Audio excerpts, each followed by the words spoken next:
weekly payment as low as $20 a week. We make it possible for you to take home what you need today. So you telling me it's a weekly payment of $20? Just $20? Yes, and here's all you need to apply. Your job letter, a pay stub, a valid ID, your utility bill, and a stamped salary deduction form. Boy, that was such a wonderful experience. I got everything I needed and I didn't even break my bank for it. So what are you waiting for? Visit Bahamas Liquidation and Auction Center on Mackey Street today and take advantage of our hassle-free in-store financing. Your dream home is just one application away. Contact us at 698-0123 or WhatsApp 557-2522. Bahamas Liquidation Auction Center, where you say hello to goodbye. The season of love is in the air. Happy Valentine's Day. Happy Valentine's Day from 99.5 FM. What's up, y'all? This is Charlie Wilson. Hey, what's up? This is Mary J. Blige. Number one for R&B. Right here. Please believe 99.5 Global FM. This is 99.5 Global FM, your number one source for R&B in the Bahamas. Yeah. Global 99.5 FM reminds our listeners that the views and opinions expressed on this show are those of the host and guests and not necessarily the opinions of the owners of Global Communications Network and the operators of this route.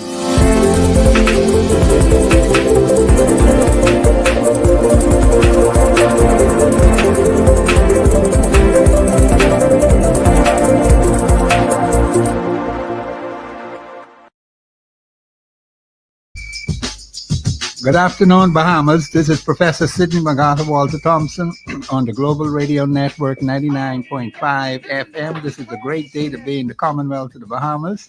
This is Open Line Friday, and of course, we have a full contingent of persons at the table today, and I think I'm looking forward to an interesting discussion. Now, I ain't gonna have too much to say because my say is on Monday. I'm going to allow all of these people who are around the table to have their views put forth. And of course, the public, you must understand, Open Line is open to any topic, any constitutional question I might be tempted to answer, but I could do that on Monday. But be it as it may, we have any number of problems, pressing problems that need to be dealt with at the constituency level and at the national level. And we want to encourage you to please watch what the government of the Bahamas is doing. Look at the laws that are passed by the Parliament. Parliament consists of Her Majesty the Queen, a Senate, a House of Assembly. That's what your Constitution says. You must also watch what the Cabinet is doing. Cabinet is different from Parliament, and a lot of you don't even understand that. Then you have some fellows who say they are state ministers. That's a different kettle of fish altogether. I won't deal with that today. But be it as it may, we're having Open Line today. The lines are open 3260271, 3260272, 8130271. And we invite you to call in and express your views. But in addition to doing that, we want you to act on the information. Knowledge is no good unless it's applied. Now, of course, today being February the 14th, I think it's Valentine's Day. And let me say that we had a major case filed in the Supreme Court of the Commonwealth of the Bahamas 1 year ago. It's a matter relating to the Constitution of the Commonwealth of the Bahamas. There are some things that we honestly feel where there are violations, very serious violations of the Constitution. The Constitution is the supreme law.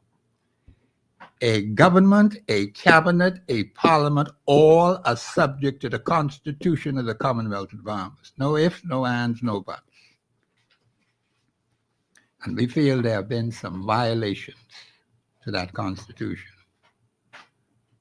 And of course, we have to work at it. Of course, we ask you to speak to your lawyers and speak to your judicial counterparts, you know them, and ask them to look at the document that was filed. I'm going to get the case number because someone was asked about the case number. We're going to check that out and give that to you today once we get it. And this is a very serious matter, Bahamians. It is not to be taken lightly because you may not have a country 1 year from today if we don't get moving on this constitutional issue. It is a very serious national matter and is of the utmost urgency. It's been languishing for about a year today. So we're asking the Chief Justice, who is in charge of the judiciary, the Chief Justice of the Supreme Court, no, Chief Justice, yes, the Chief Justice of the Commonwealth of the Bahamas. He is the top personality in the legal profession there, dealing with the judiciary. We respect his office. We want to prevail on him to use his good office to bring resolution to this particular matter. But as soon as we get the number, we will announce it on the air, the case number, which was filed February the 14th last year. And a lot of you have been asking me about it. When is it going to come up? We don't know as yet. But as soon as I get accurate and precise information from the relevant authorities, this would be the people who are at the court, we will give you that information. Now, when the case is on, we want you to come out in big numbers, you know. We want you to stay home talking about you going to work. Shut your business down. Bring all your employees. Bring your workers. Bring everybody.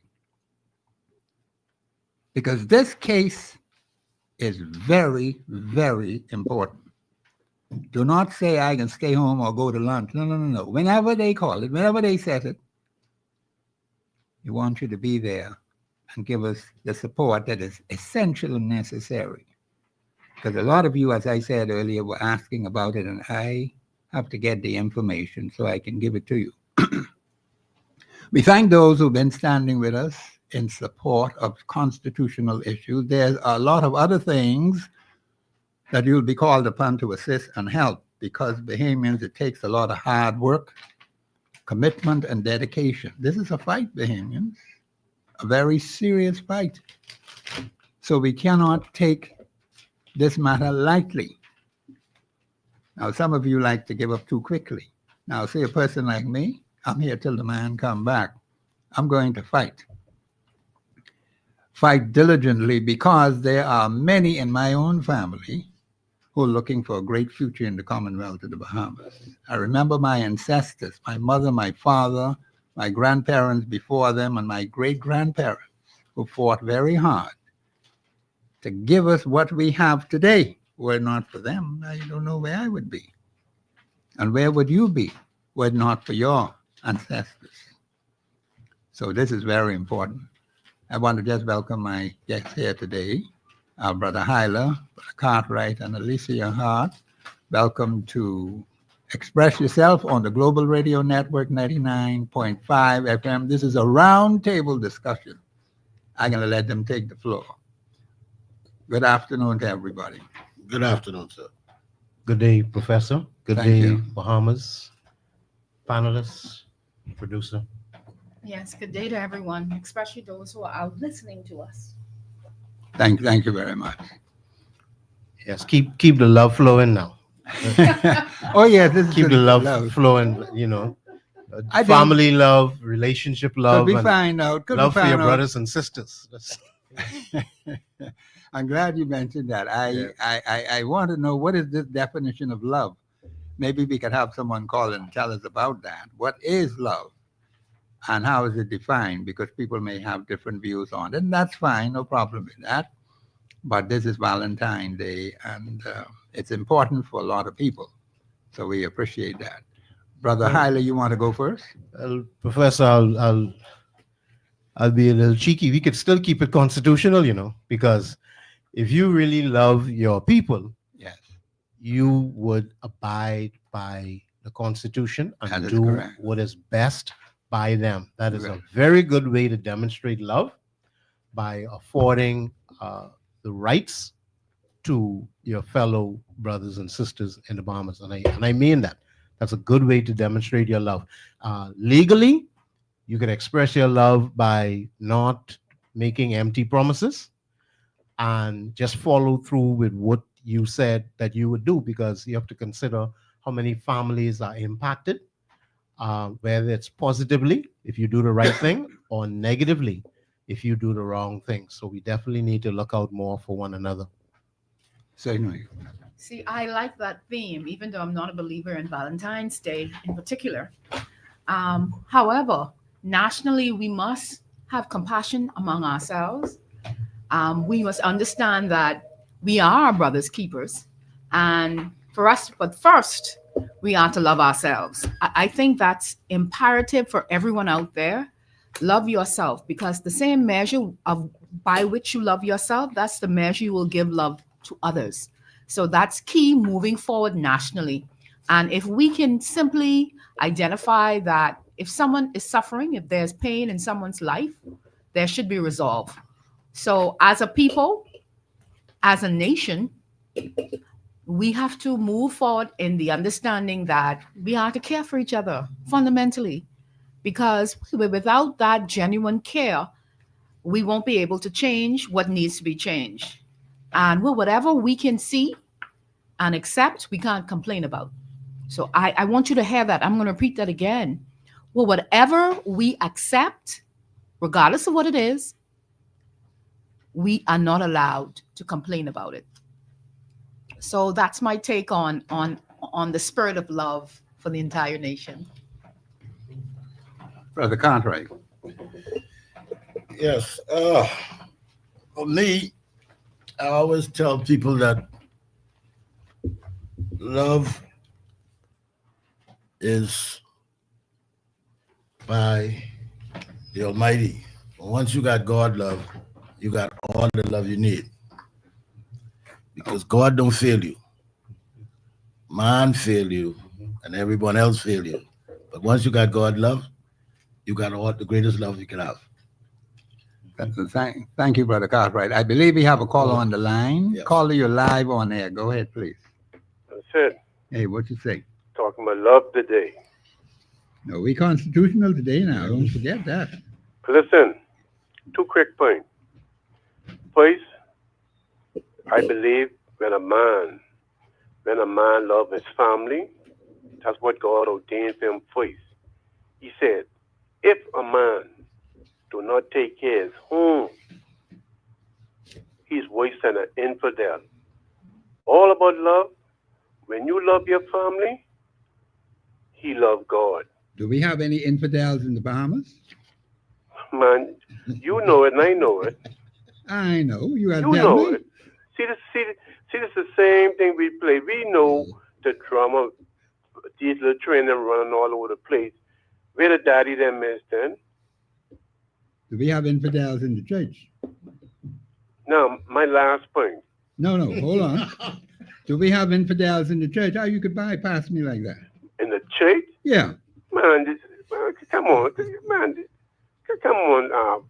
Professor. Man, you have the sweet ass sitting in the front row and the white sitting on the next side. You know what's going on. Man, stop it. You hear about the horrible story. You understand? I'm listening. Go ahead. But you know, we are a country what is hide. We hide a lot of things. We hide. Okay? Yes, sir. My last point is I want to visit back NIB. All right. You know, when I look to see how they went up back on this NIB again, on the people there, this didn't have to be, so you know. Okay. If those was an authority who are an authority and was an authority, if they'd go and collect the money, the funds from whosoever borrowed, you had people there who was running NIB, had gold card, $50,000 on a gold card. You understand? Yeah. Everybody come there, they use that like a slush machine. You get people are still getting paid. If they used to work here, Haitian, Jamaican, Trinidad, whoever, they are still getting their money still transferred to them. That is their right, okay? But we don't have an account that these people is still alive or whatever happened. It's like we ain't checking. So, and you get NIB just just paying out. And the poor people them just got to keep on and stuff like that. We need a system whereby if a Haitian or whoever used to work here and they go away or go back home, suppose they dead. How NIB have a record supposed to know? You got the other situation where a man wife died. Okay? Spouse benefit. He get the spouse benefit. Now, they need to cut that out. Cut that foolishness out. They don't need that. Because if the man wife dead, the man gonna look for one sweetheart anyway. He can say, well, I ain't gotta marry no more, as long as I getting this benefit. Things what don't make sense, they only do things for and I remember which government did that. They did that to a political game and stuff like that.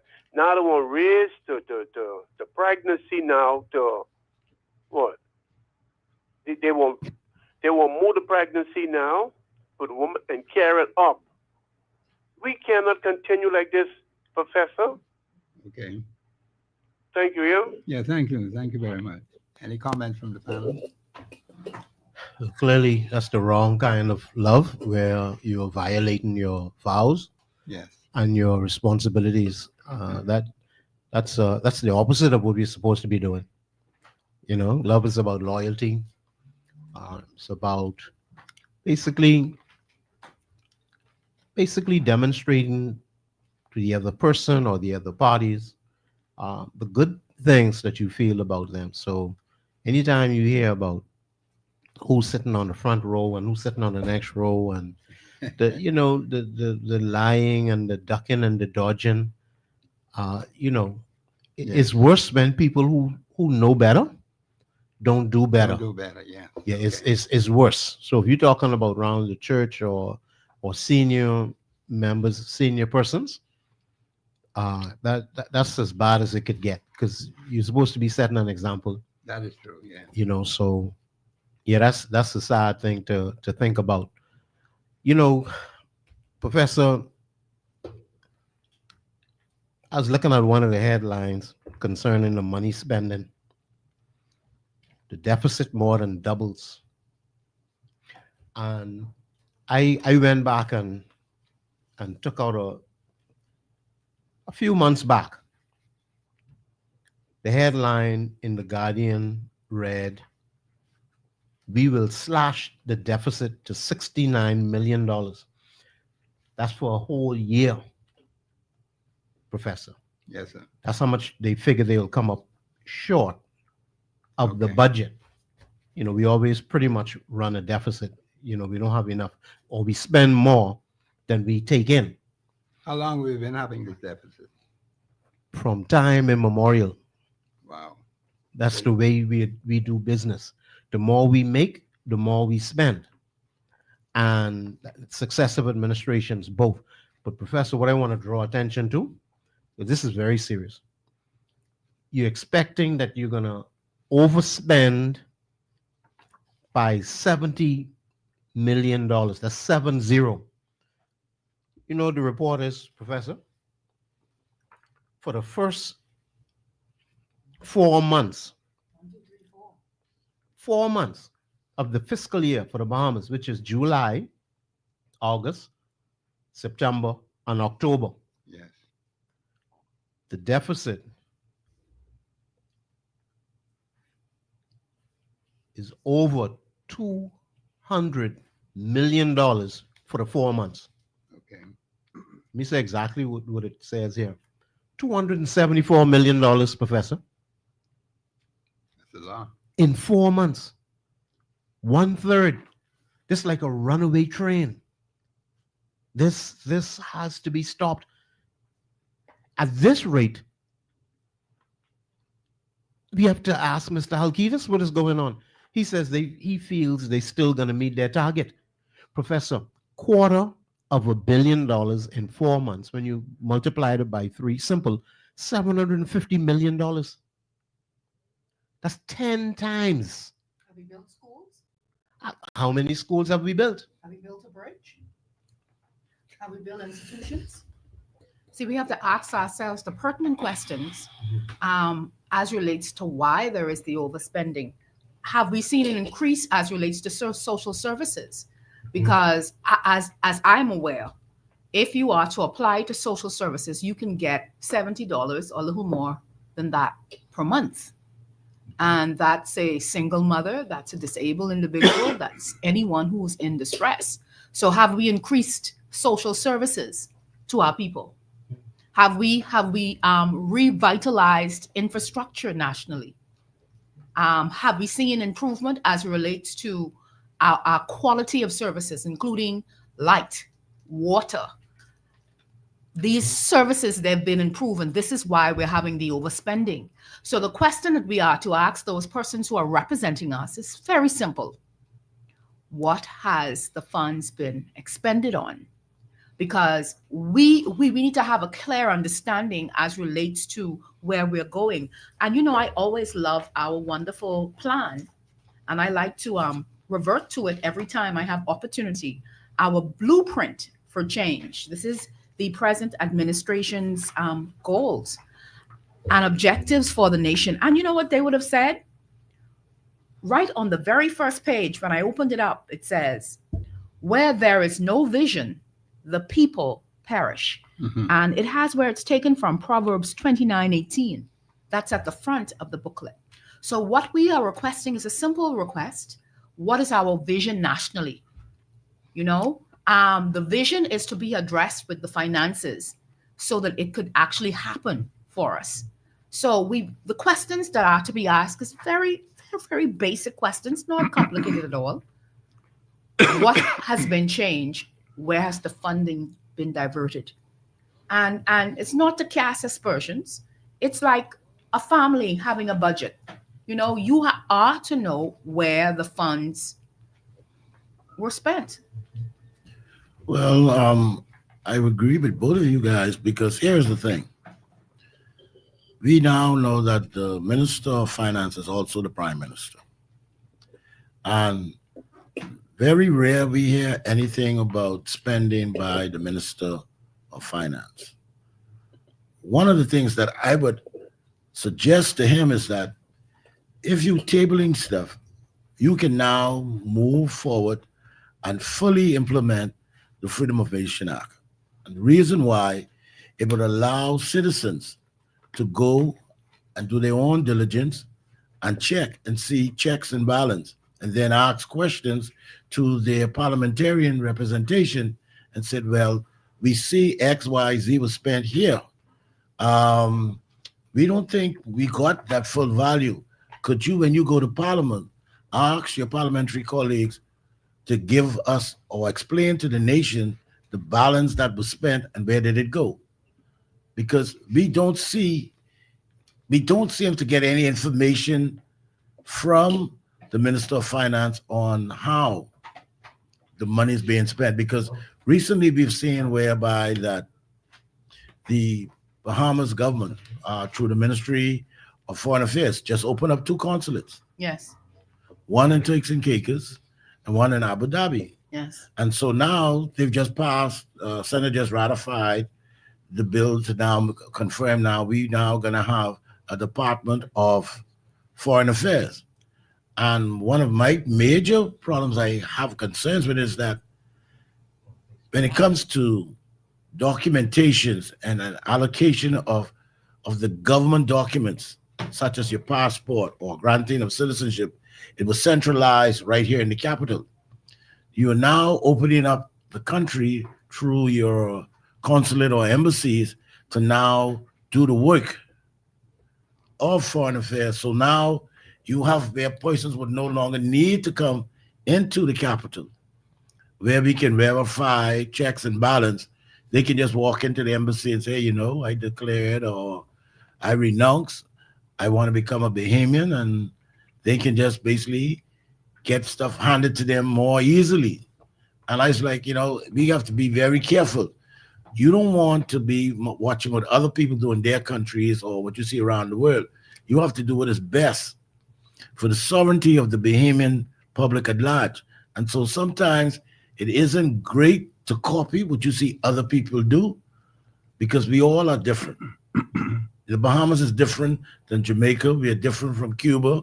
We are different from the US. And so we have to look at things that benefits us and how we go about it. The other day I heard people was asking about the SpaceX rocket coming down in the Bahamian waters. And they was like, what happened? Who did negotiate it? I said, I don't know. I couldn't speak to it because like I told him, I said, the best I know is that they said that the rocket booster is going to be dropped in the Bahamian waters, and then they said it's going to be 20 more drops. So I said, like, what did they negotiate? I didn't hear the Minister of Investment detail what agreement, what benefits. And so these are the things that you have to ask, where our money going? We keep saying that every year. It's amazing that this is the only country where I see that we claim that we have natural resources, but we wouldn't monetize it so that we could pay off our debt, but we keep hitting VAT. And so every year it goes up and up. And so, that's all I want to find out. Well, Carter, you touched on quite a few very serious, very, very serious matters. All of them relate to the sovereignty of the Bahamas. When you spoke of SpaceX, when I heard that report, I said, wait a minute. Nobody's referring back to 3 weeks ago where one of these rockets crashed right south of us between Turks and Caicos Islands and the Bahamas. They're only 40 miles away from us. So what I'm saying is all these years of operation for SpaceX, why now? Why are you coming to the Bahamas now? At first, I was excited. I love SpaceX. I watch the launches sometimes. I think it's exciting. Now, I'm wondering how many Bahamians are employed with them. But coming back to this point, negotiations are being held. Is anybody consulting with Exoma? The people of Exoma, particularly, seeing that this is the first site that the landing is scheduled for. And then, of course, the wider Bahamas. Who's consulting with the Bahamas? We keep allowing this, and it's happening in many sectors. So it's a modus operandi. It's a way that, again, successive administration. So it's not one or the other. All of them seem to carry out their business the same way. I have a problem with a SpaceX rocket crashing within this archipelago of islands, and 3 weeks later, let me go a little further, because I'm thinking perhaps Florida, what they call the Space Coast, perhaps there's some investigation going on. I believe that there would have to be some sort of investigation that went on into the crash. Is it that SpaceX is not able to land anywhere around Florida? Because they don't play. When I say they don't play, I mean America does not play. And this Donald Trump, he definitely is not playing, right or wrong. He is, he is very aggressive with his policies. Many are very questionable. But I'm just saying, at least he's putting his hands on the wheel. He's driving. Some would say, well, he's driving them into the ground. But he is steadfast. He's driving. He's open. He is open with what he's doing, whether he's right or wrong. And here it is, we in the Bahamas. Oh, SpaceX is landing. Everybody's quiet. How much are they paying? What are the benefits? What are the pros and the cons? What are the environmental impact? There's always an environmental impact assessment that is done when it comes to whether it's maneuvers or companies. So we have little or no information. And I'm tired, I'm not tired of no particular color, tired of party. I'm tired of being mistreated, man. I'm tired of my people getting the short end of the stick. I'm just tired. I'm tired of all of them. I don't know about y'all. That's me expressing myself. Highly tired of all of them. You has no respect. You has no regard. You don't even have no regard for your elders. To call the elders together and say, y'all, this is what we doing. So if you don't respect your elders, who am I to demand any respect? But just have to stop, man. Yes, with regards to SpaceX, I can't comment on that because it happened so swiftly. I haven't been able to read. I saw an article in the paper today, and I'm going to read it. I haven't read.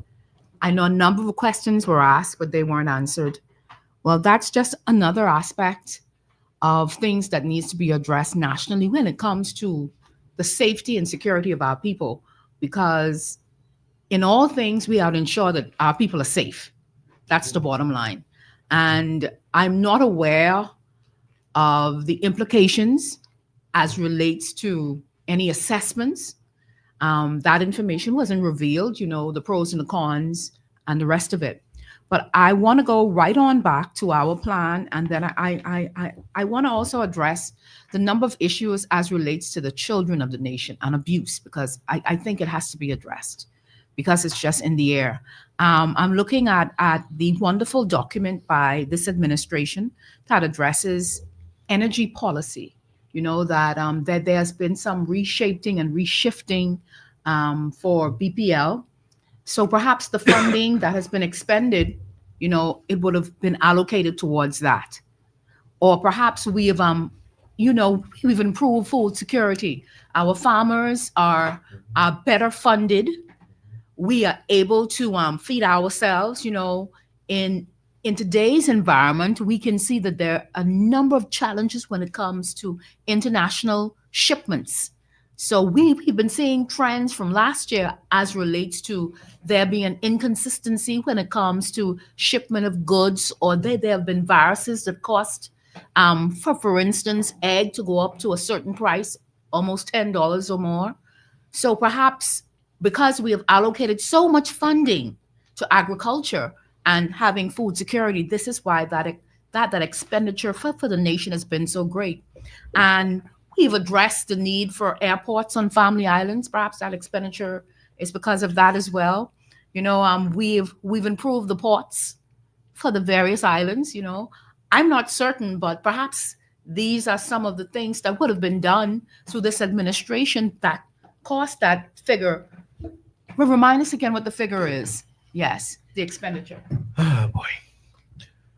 $274 million over budget in a 4-month period. $274 million more than we took in is what we spent over, and no accountability for where or how it was spent.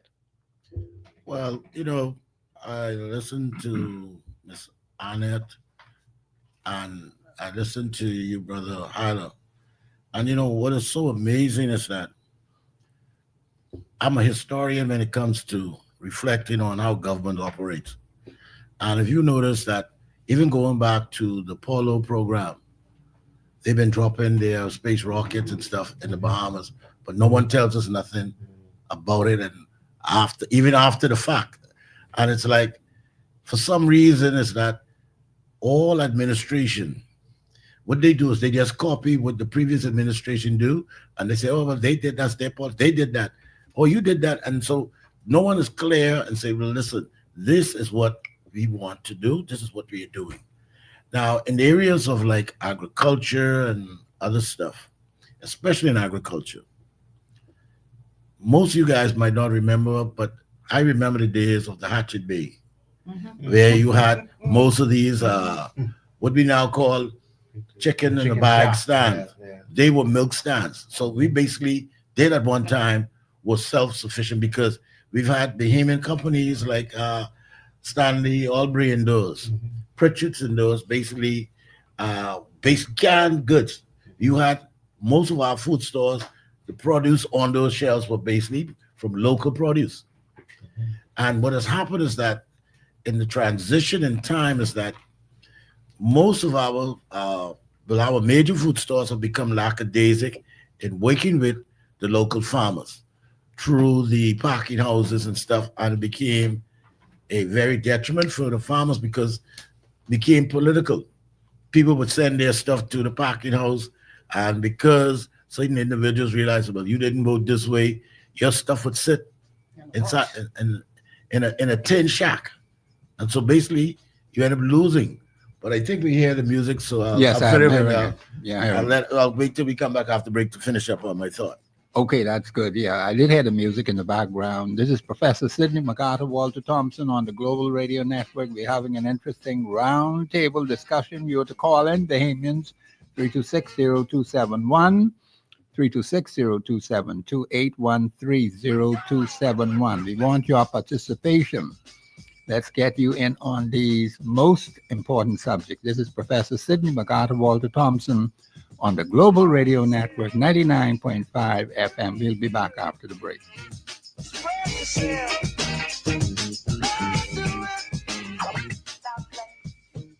Express Yourself Live will return right after this. I Dream of Sugar, your happy hour spot, where every day is a celebration. Big Mood Mondays, $1 wings, beer buckets, and BOGO cocktails. Tipsy Taco Tuesdays, tacos, and $10 margaritas. Wine Up Wednesdays, carnival vibes with specialty cocktails. Throwdown Thursdays, $1 wings, beer buckets, and BOGO drinks. Flirty Fridays, sip $10 sex on the beach, and more. Social Saturdays, 3 for 2 drinks, and platters discounted. Sunday Fun Day, unwind with $1 wings and unbeatable specials. So what are you waiting for? Head over to Sugar Rush Lounge at Bay and Market Street, just across from the Straw Market, where every day is a reason to celebrate. Sugar Rush Lounge. Call 603-2792.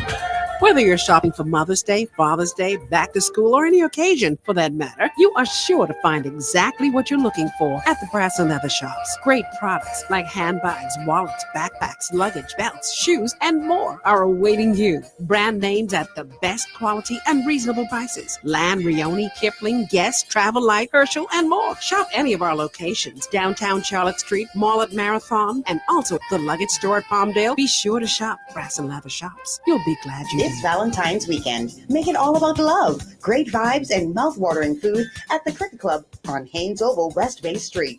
From Friday, February 14th to Sunday, the 16th. Enjoy that Bahamian feel, delicious dishes, and live music on Friday night at 7 p.m. with Larry and the boys. Feast on specialties like steak and shrimp, mahi and shrimp, seafood platters, minced or cracked lobster, rack of lamb, and every dinner special comes with a sweet dessert. Don't wait. Call the Cricket Club at 326-4720 and make your Valentine's unforgettable. Hey, Shoe Depot has what you and your wallet need.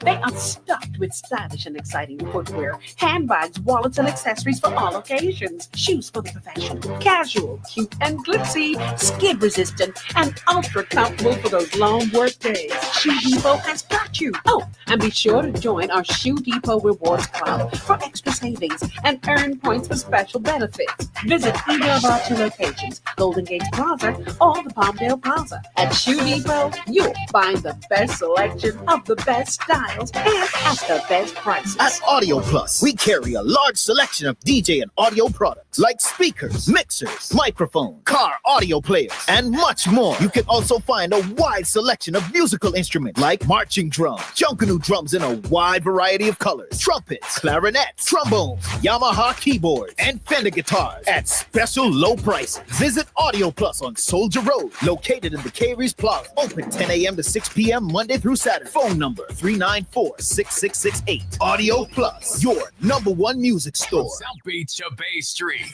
I'm pleased, I really dig your company. It's your chance to join the discussion of today's issue. Let your voice be heard. Speak your mind and express yourself. Call in and participate at 326-0271 or 326-0272. WhatsApp us your concerns on 809-2310. Follow us live on Facebook and globalradio99.5fm.com. Express yourself.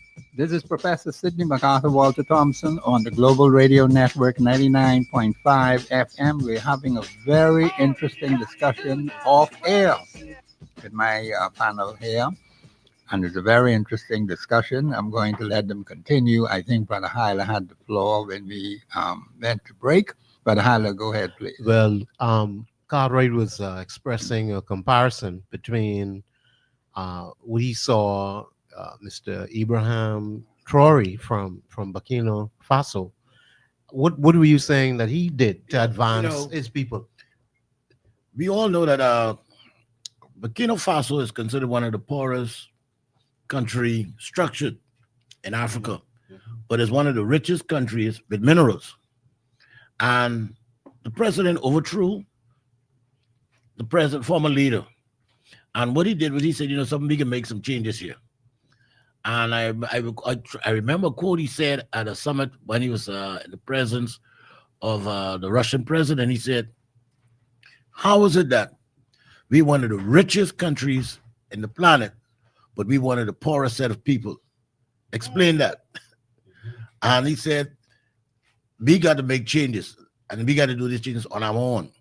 And he went and he started restructuring. And one of the things that blew me away was that the Russian investors said, oh boy, now that we use one of our friends, we coming in. He said, no, I appreciate the assistance, but we got to do this. So what he did, he said, we got to put our young men to work. He went and bought 1,000 solarized tractors. He said, because the old way of farming, it was too hard. So he said, you know what, we're going to build a plant where we can now canning and manufacturing tomatoes and other vegetables. And I reflected back on soyas. All of these named Champion, these were Bahamian, Albury's, these were Bahamian companies that used to do the same thing here. They used to buy the peas and stuff from the local farmers here and had it on the store and on the shelves. And now when you look now, basically you walk into our food stores, just about 99% of the products on the shelves are foreign. One of the major problems I have is that when you look on the shelf at most of these products, they always mark for export only. And I'm like, if it ain't good for you to eat, why must I be the one to be a guinea pig to eat? And we now wonder why we have all of these, our people are now coming down sick and stuff. It's the food. We used to have our chicken. We had Golden Isle, Gladstone Road. We had the Hatchet Bay. And I was like, why can't we circumvent some funding whereby that they can basically make it easier so we can, exactly. The Minister of Immigration said something about 2 weeks ago in Parliament. And they were talking about this bill, but they're talking about banking with access to funding. And at first, when I heard it, I was like, man, I was excited. And then reality sank in. How can you tell an international bank who to lend their money to? So I was like, why didn't the government do it to their bank, which is Bank of the Bahamas? But interestingly enough, now here's where government comes in and restructure and reshape policy. See, you fall under the Banks of the Bahamas. Every organization falls under government policy. So when we hear them speaking about issues and how they're going to restructure or reshape our economy, the question and the thing you must look for, all questions should point to what policy you're implementing. That's the key thing. So when we hear them talking, you could dismiss them if they're not speaking along the lines of a policy to put in place to ensure that the bank, adhere to the laws of the land. That's the way you get change in your nation. Policy. Yes, because you're right. Because, when they first created Bank of the Bahamas, and I was like excited because I was like, hey, you know what? We will now have a national bank where the government would support and do most of their business and transaction through the Bank of the Bahamas. And then we would allow foreign entities then would now fall in line and become more competitive. What has happened is that we've took the Bank of the Bahamas to be the piggy bank of others. And I thought you were just going to say the piggy bank of the government. Well, go ahead.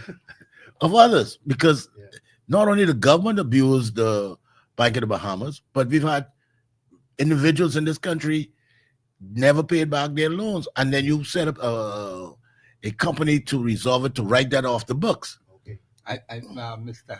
Go ahead. I think the caller. I think I have to interrupt you at this point.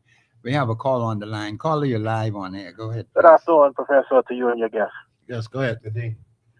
Just to piggyback on your guest's recent statement about the African leader. What he said is a little more to it than just the solar and the solar equipment and the farms and so forth.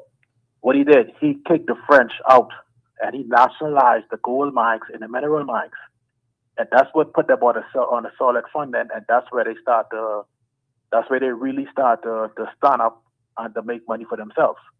Okay. But if he didn't have the fortitude to take the gold mines and the mineral mines from the French, they would have still been hand them out like the rest of the world or the rest of the countries who are colonized.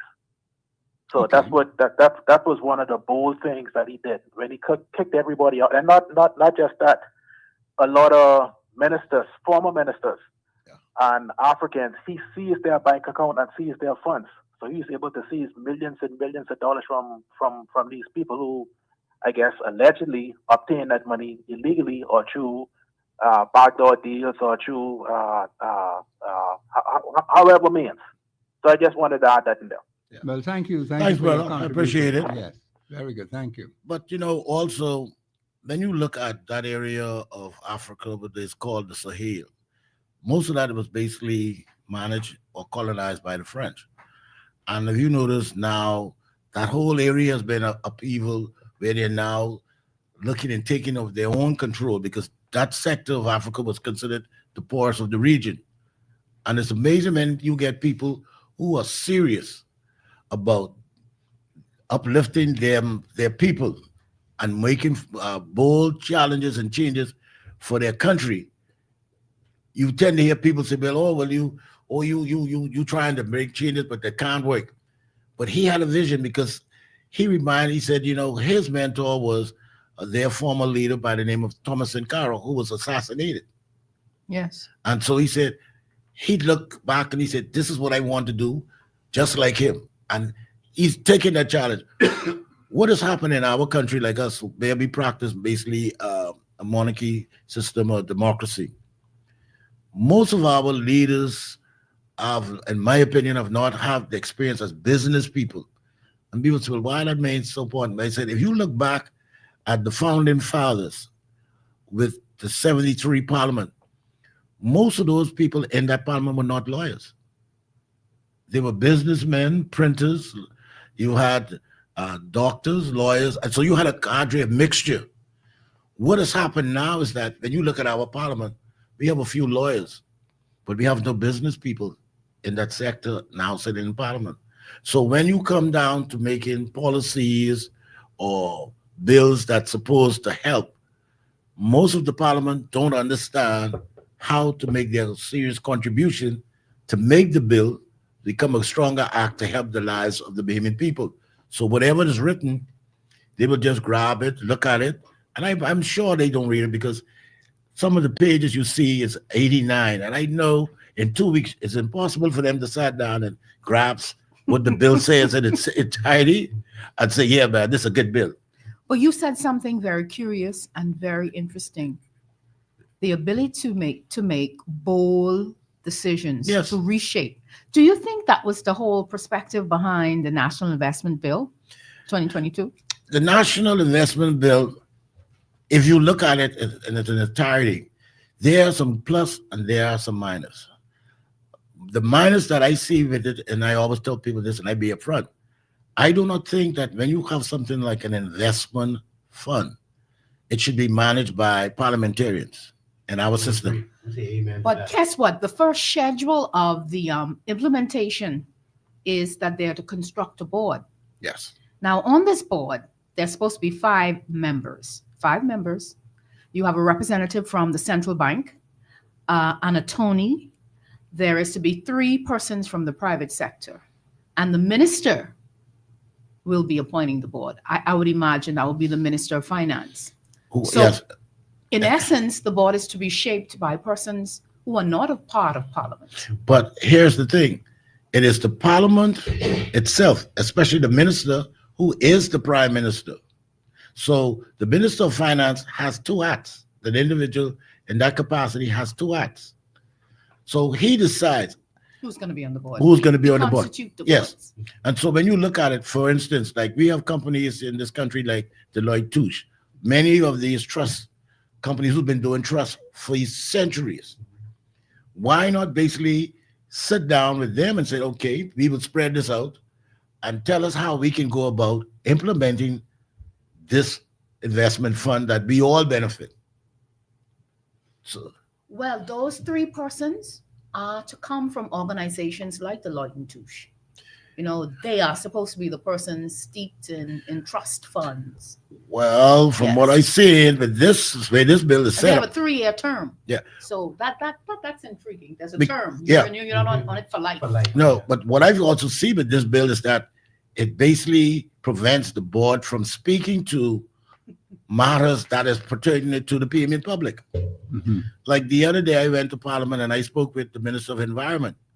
And I said, weren't you on the board or committee from the previous administration that basically was challenged to go out to all of the islands and assess what natural resources we have and table it to the Parliament? They have not tabled it as yet. There are only 2 of them who in Parliament who sat on that board, and no one has said, well, listen, this is what we found. This is what natural resources we have in the Bahamas. We can now have someone come in and then assess the value. So we can now move forward and make a decision and say, you know what? Let's see how we best, because one of the things that I laugh at and I keep thinking about it is that we've heard that the University of Michigan has made an estimate value of the seagrass for the carbon credits. Yes. And I said, that's good, but who are you going to force to pay you for carbon credits? Are you going to go to the United States and say, listen, man, you know, you polluting the oil, the atmosphere, you need to pay us for this carbon credit? Or you go to China, or you go to some of those superpowers. You cannot force someone to pay for you, give you money for something if they don't want to. So now you've got a $1 billion investment, but nobody's buying it. So that's why I said to them, why not put all of the natural resources on the table, and you could look at 1 or 2 of them and you could monetize them, and then you can now pay off your national debt. You can then now look at setting up investment funds for all your ministries. So now when you look at this deficit that we've been spending money, we can self-fund ourselves. But Cartwright, you've looked at this bill, and I'm looking at this bill. You know, I'm going to read a little portion of the bill, and you're going to direct me when I read portions of the bill. Okay, I'm going to revert back to that 5 membership composition. 5 people will be on the board. 1 person will have experience in multiple assets class portfolio management. 1 person in financial accounting. 1 person experience in capital markets. 1 person, this is the representative from the Ministry of Finance. That's the composition. Now let me read further. This is why they have changed from having a sovereign wealth fund to the National Investment Funds Bill. The bill seeks to repeal and replace the Sovereign Wealth Fund Act of 2016. You heard along the Sovereign Wealth Fund Act was in place? From what year? That came into play from, I think, from the existence of the nation, 73. The act came into play. The act came into place in 2016.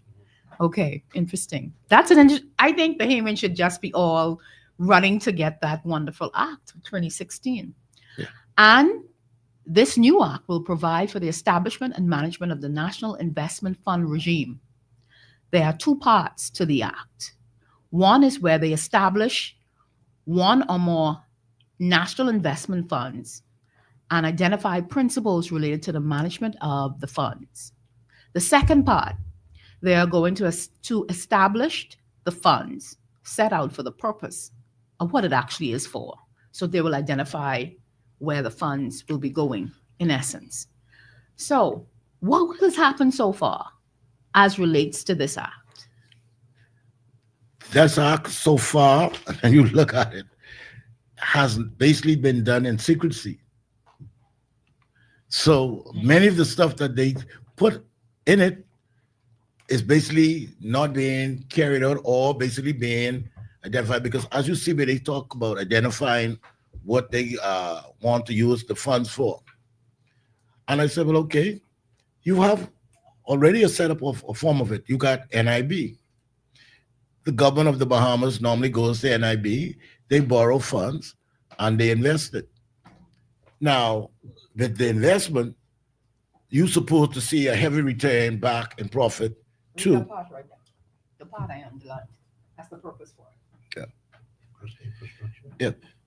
But okay, part 2 sets out of the establishment and funding of such funds, sets out the purpose of such funds to interlay, save, and invest revenue, asset derived from certain activities, enhance sustainable long-term capital growth of the Bahamas to service, repay, or refinance existing national debt, to strengthen the credit rating of the Bahamas, and to support and promote national development objectives. So it's for debt and for national development. Debt and national development. That's the whole purpose of the fund. So- it's not geared towards, our concept of the sovereign wealth fund was that, everyone will get a mule, a goat, a sheep, and maybe a donkey, individualized item. Yes. Yes.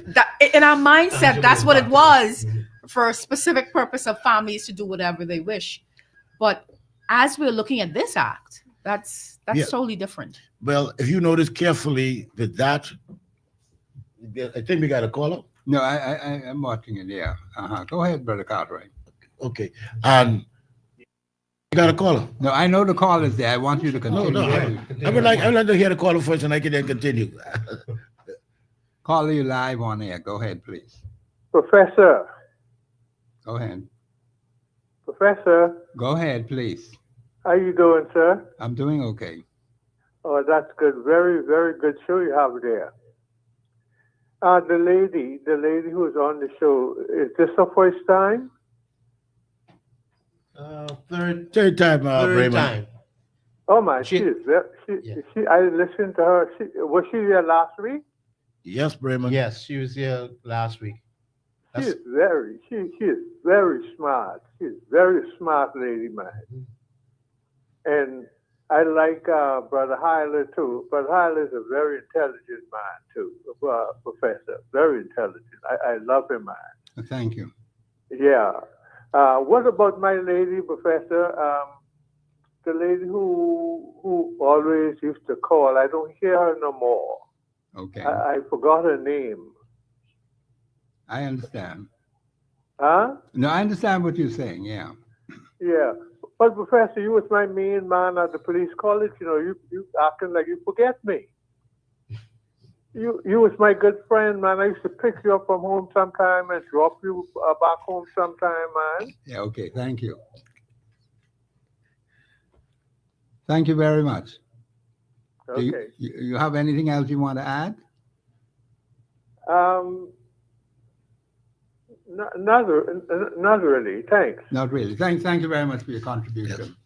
Yes, as you pointed out, Ms. Hart, Alicia, what we've done, what was basically always been done was that if they had carried out the true essence of the sovereign wealth fund and now the investment fund, this country should not be in debt.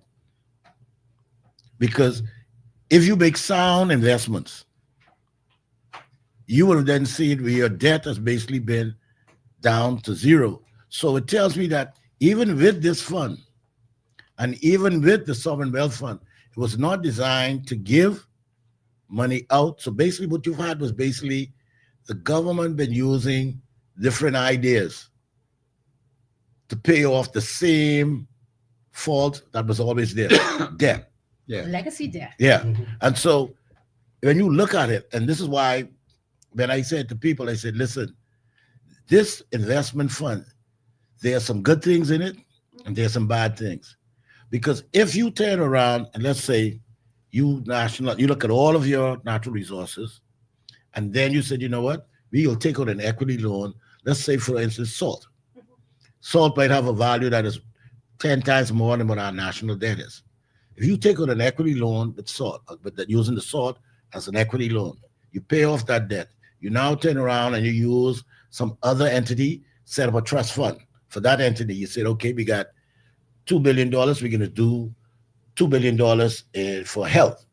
You turn around and you take another $4 billion and you set up a trust fund for youth and culture. And those funds will basically always be globally turning over an investment. So now, as you basically look at your investment, you start off with 2 billion, and now you have a surplus of 8, 10, 20 billion. Why can't you take out a small portion of that, put it into a consolidated fund? Part of the profits you can now turn around and give your citizens a stipend on a monthly basis. And so what you do is you don't never. Other nations are doing that. Tell me, please. Well, there are other forms of sovereign wealth funds, and basically it's done differently. So, for instance, like you look at cases like the Takes and Cakers, they have a sovereign wealth fund.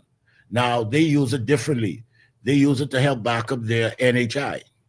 They help to back up their NIB. Yeah. For instance, when they had COVID, the government of Turks and Caicos was giving every Turks Islander citizen $1,500 a month until Turks Island, till the COVID subsided, because no one could work.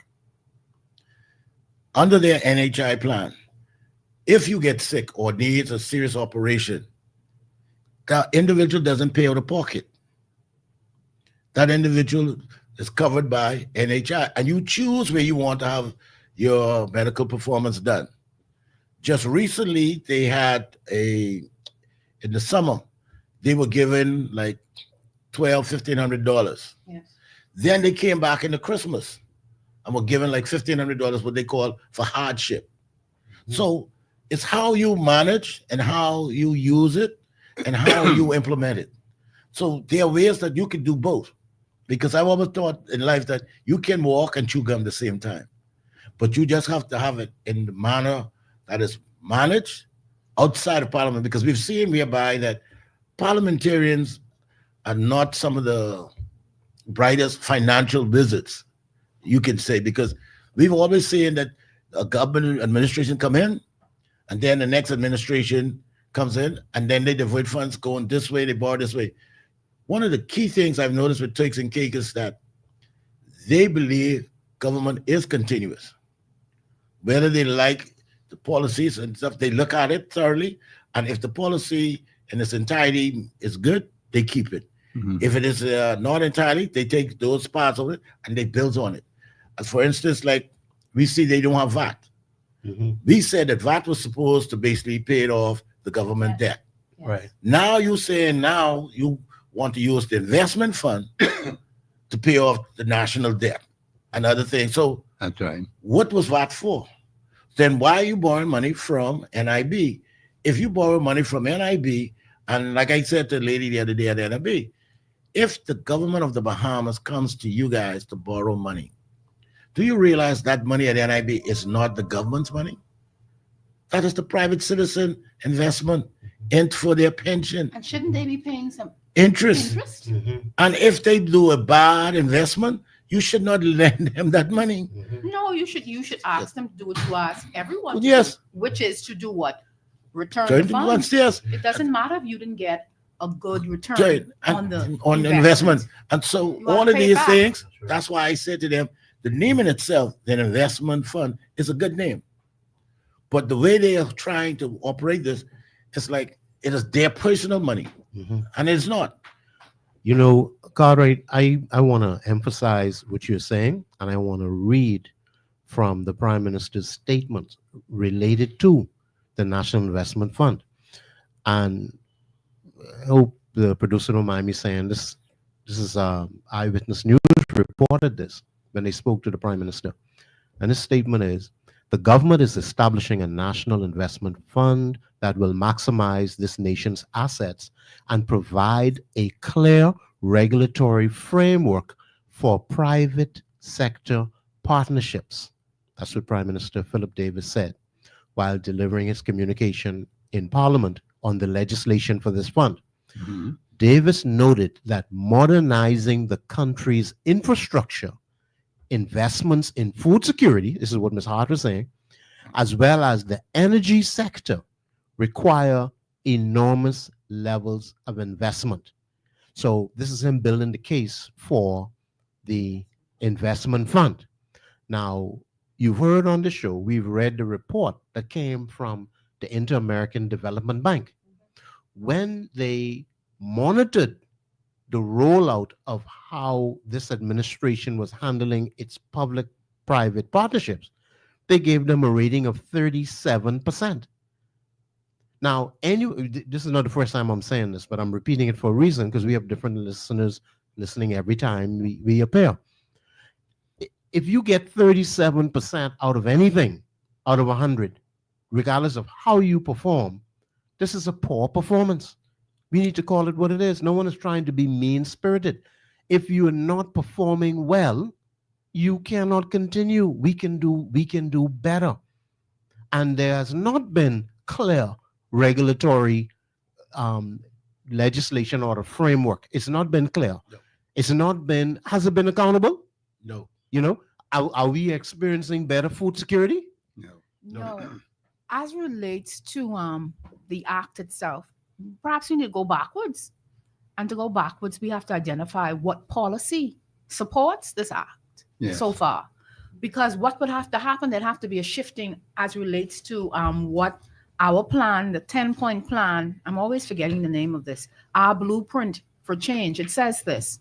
Now, this is number one on the plan, rescuing the economy. Now, I can understand that this bill was put in place to rescue our economy. And here's what it's supposed to do. The administration will restore the Bahamian economy and foster an unprecedented level of growth while managing the national debt and ensuring that the people and infrastructural needs are simultaneously met.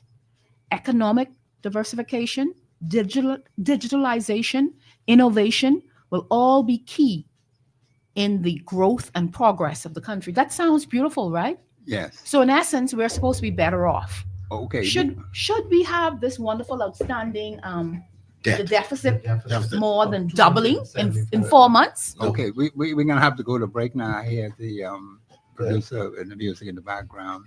You have some very good points there, Alicia Hart, that you were discussing.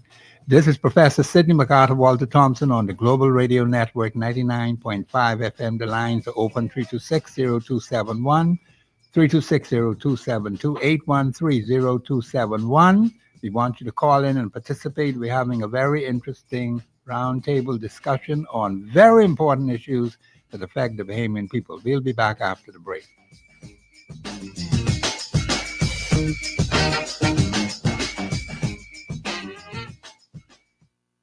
Express Yourself Live will return right after this. Myra Scents and Gifts, formerly Bed & Bath Concepts, is located at the Mall at Marathon. They've got gift baskets, gift sets, teddy bears, and women handbags. You will also find the best selection of perfumes, especially the now hard-to-find ones, like Club de Nude for men and women, Red Door, Perry Ellis, White Diamond, and an assortment of Arabian perfumes, just to name a few. It's Myra Scents and Gifts. Friendly atmosphere, affordable prices, satisfied customers. Come on in. We're open from 10 a.m. to 8 p.m. on weekdays and 10 a.m. to 5 p.m. on Saturdays. Telephone 393-5958. Myra Scents and Gifts. Are you looking for a great deal on floral arrangements?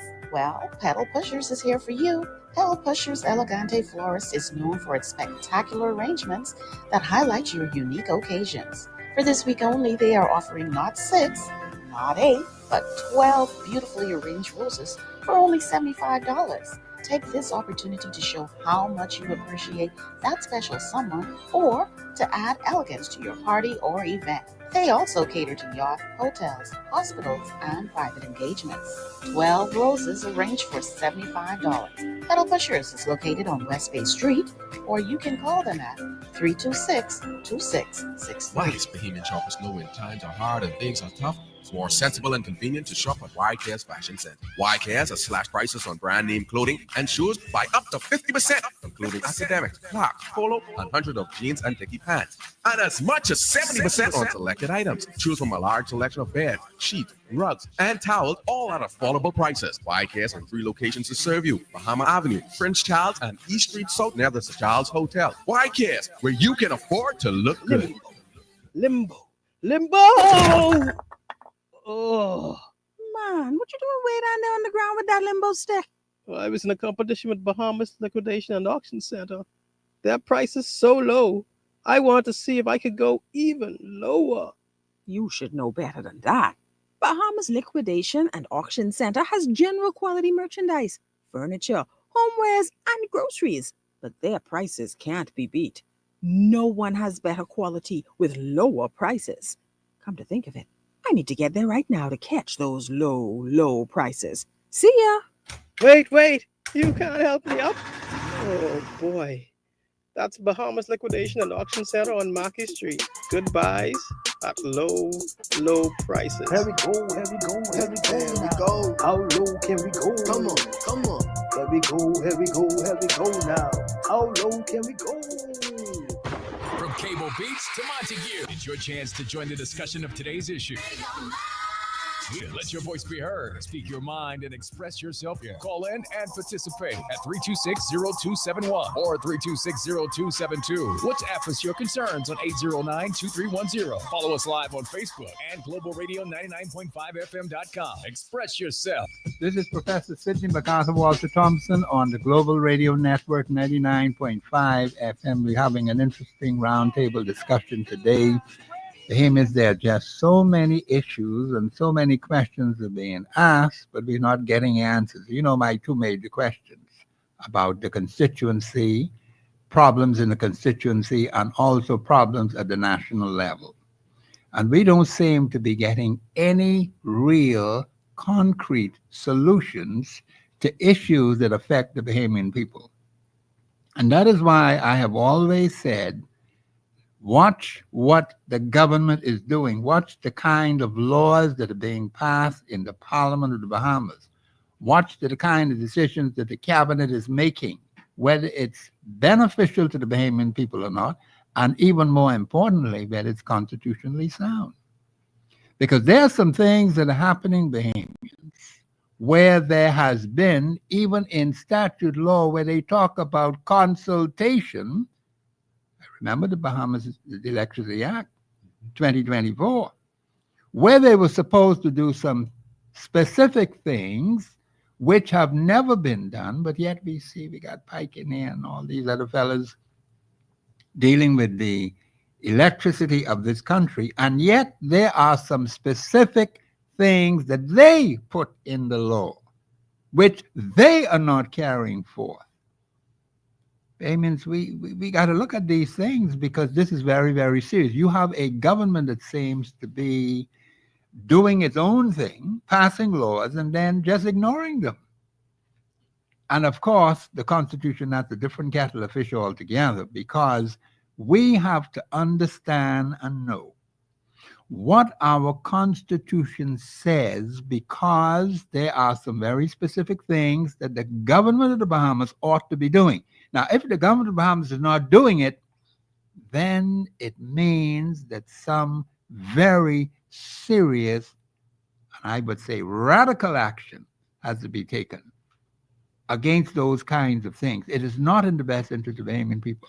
Go ahead, Brother Isla. Well, let's turn to Facebook, Professor. Yeah. Okay, we have Donald McInnes. Good afternoon, Mr. Thompson. Freeport in the house. Richard Brown. Good afternoon, Mr. Thompson and guests. They are borrowing and spending, but there hasn't been any debt decrease from that I don't know when. Sandra Carey, good day. Again, card rate is because our government is out of control. They are not accountable, and the Bahamian people will not stand together. Brave doesn't consult no one on anything. He's a dictator. And we, the Bahamian, are letting this garbage, and he is also out of control of his business, especially Fred. She goes on, you know they are spending our money personally. We do not see any progress, not even in our deficit. Our sovereign wealth fund got paid $11 billion twice now. Nothing is being seen and benefiting to so what's going on. Our money is only for them to spend on them lovers and friends. I need to benefit also. Richard Brown, they don't care about borrowing $600 to $80 million yearly, collecting $1.8 to $2 billion in taxes yearly. So who is y'all? They say this debt got to increase.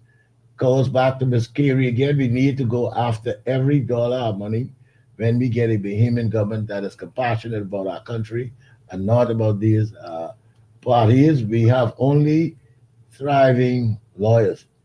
She goes again, thieving. Okay. She said again, why would they do that when their interest was never for good intention of our Bahamas? Matthew Simmons. Seems like this lady is trying to defend this government. This government is working in their own personal interest, not the Bahamian people's interest. That's it. That's all there, Mr. Producer. Here's what I would say to a lot of people. I always tell people this.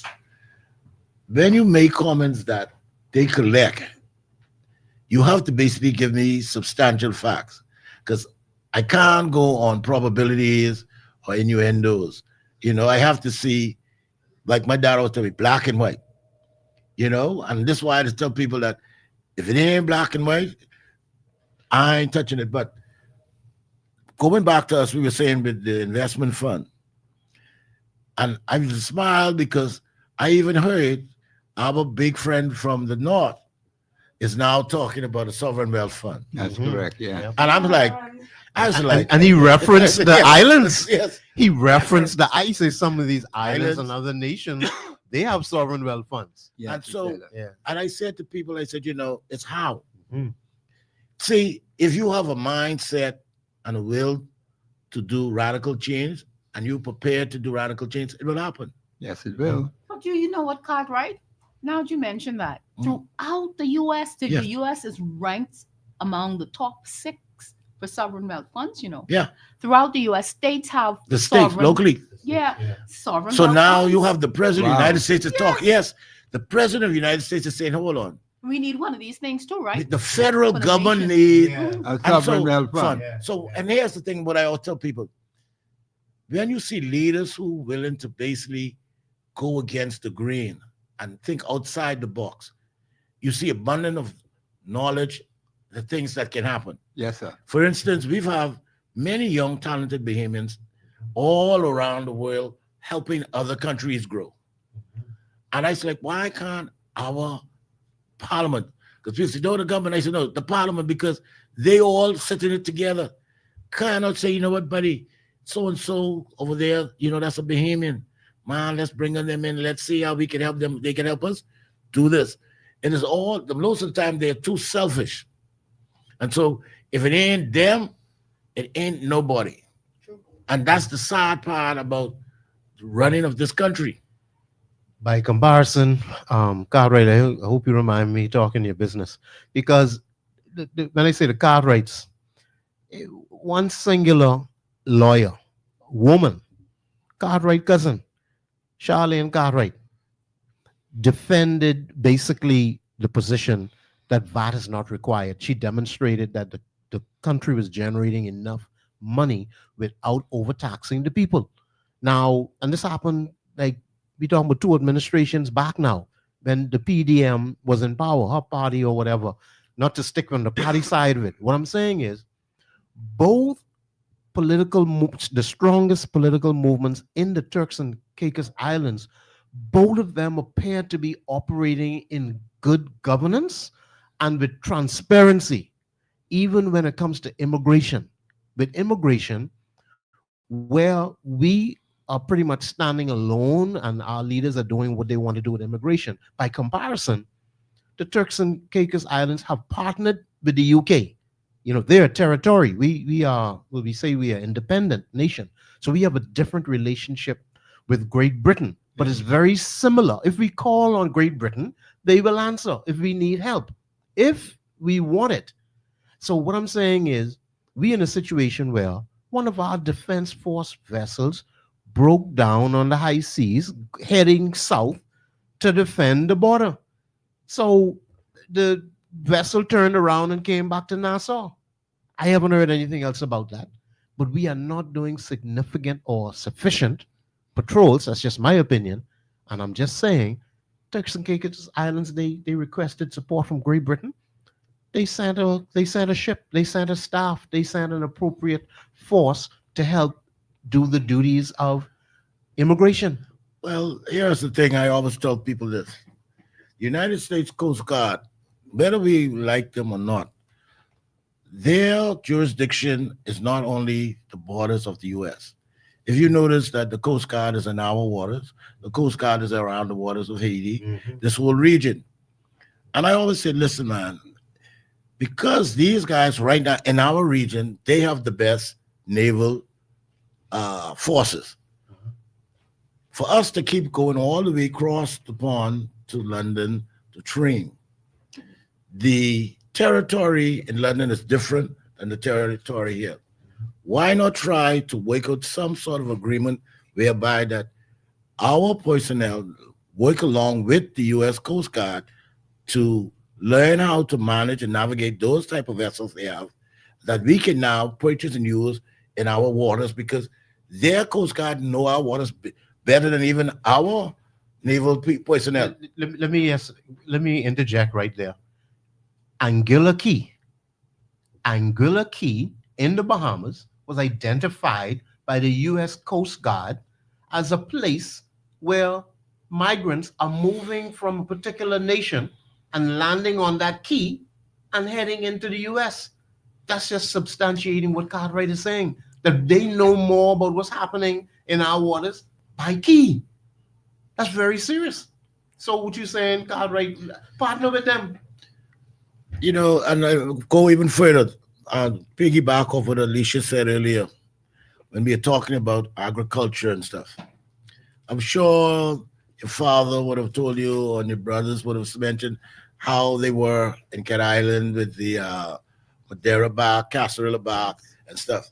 And pineapples. And these were things, and I was like, why haven't we not built on these islands? You know, I spoke with the director of agriculture, and he said something interesting to me. He said, you know, gone are the days slash and burn. I said, I understand that. He said, well, you know, the young people ain't getting in the hot sun and all that. I said, I understand that. I said, but you know what's so amazing? Technology has changed and grown fast. Yes. You mean to tell me that we cannot use technology looking at our archipelago? For instance, we got a lot, just about every island. This is something I wanted to put out there. Every island in the Bahamas has a salt bank. Yes. So why is it that we got to go and buy salt from outside the Bahamas? When we could think about this now, folks. We could have now, salt is part of our natural resources. That's right. Imagine if we could have taken salt and manufactured right here in the Bahamas. Whatever excess we have, we could then sell outside. I see a possible problem with that. The government can't collect any duty or tax from what we do locally. And I'm hoping that they're not choosing foreigners because they get to tax the foreigners, whereas the locals are suffering and not able to develop the industries. But then you talk about tax, what type of tax and how much they tax. So here is the thing. Let's say we have trillion weight of salt sitting right here in the Bahamas. We now, as a natural resource, you can monetize that. You can now create an industry. You can ultimately first invest into the industry, build up some equity in the industry, and then watch it grow. Then you can employ, you can then have your own people basically become a part of it. One of the biggest drawbacks, and I always tell people that if you look around the world, like you were asking about sovereign wealth funds and different options, the people of Norway at the time was basically going under. Yes. The government decided. Norway's number one by the way. Yeah. The government of Norway decided that, you know what we're going to do? We're going to buy into something and then we're going to use it as a name. Norway came into Grand Bahama and bought the oil refinery. Yeah. Sit right underneath our nose. Imagine if the government of the Bahamas had the vision to build its own oil refinery and own that, refine crude oil, ship it around the world. The proceeds from that, you now turn around and you invest into other international movements, such as like a Tesla or Google, Apple, or Carnival. You know, one of the things I smile is that Carnival, which now is going to be operating a cruise port over there on Paradise Island, has a cruise port in Haiti, outside of the capital. But guess who owns a third of that Carnival stock? The Canadian Sovereign Wealth Fund.